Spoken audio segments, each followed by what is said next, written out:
For other videos or problems like this for Intro to Stat Methods for Business, you can go to Sarai Studies, link is in the description box below. So the goal in this video is to come up with an equation that's going to predict the y values. And so usually we can do linear regression. So we're going to go to data and we're going to go to data analysis. If you don't have that option, the link is in the description box below for a little tutorial on how to get that on Excel.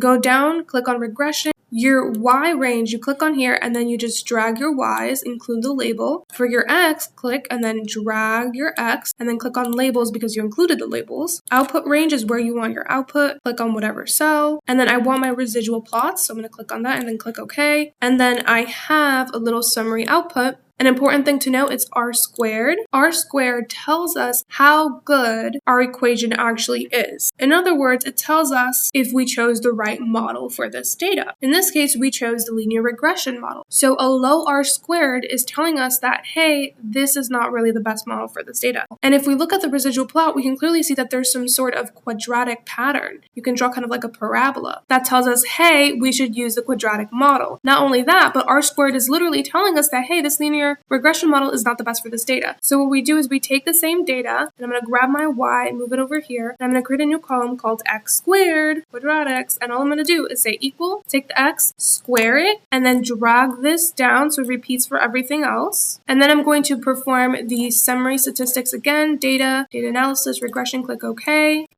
My y range is going to still stay the same. You can only ever put one column in the y, but the x range, you're going to select both of these. Make sure labels is click. Output range is wherever you want the summary output to output. And then click on your residuals and click OK. Now, if we take a look, r squared is now 0.65. Notice though that we now have more than one x variable. So this is like a multiple regression type of problem now.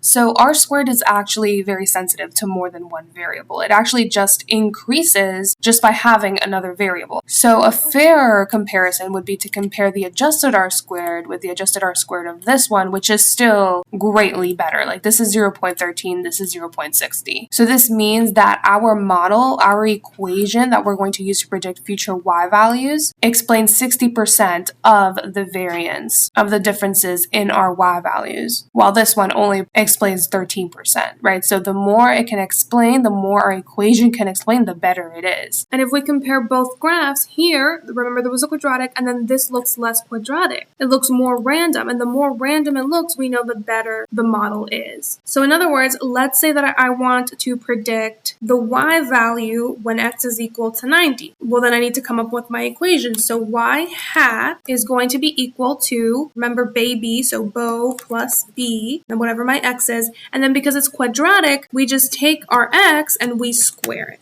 But then we will also have a different slope for that x. And so remember the way that we read this is bo, this is b, and then it's going to be our b2. Our slope of the x values, our slope of the x squared values. So y hat equal bo, which is this, plus b, which is this, times our x variable, and then our b2, which is this, our slope, times our x squared. What is y hat when x is equal to 90? Well, then I take this plus this times my x plus this times my x squared, because it's quadratic. Make sure you put a times there, enter, and so this is my answer. So my predicted y value when x is 90 is 3067.44. This is my y hat. So again, this adjusted r squared is saying, hey, this model is better to predict our y values than if we were to have used this model over here.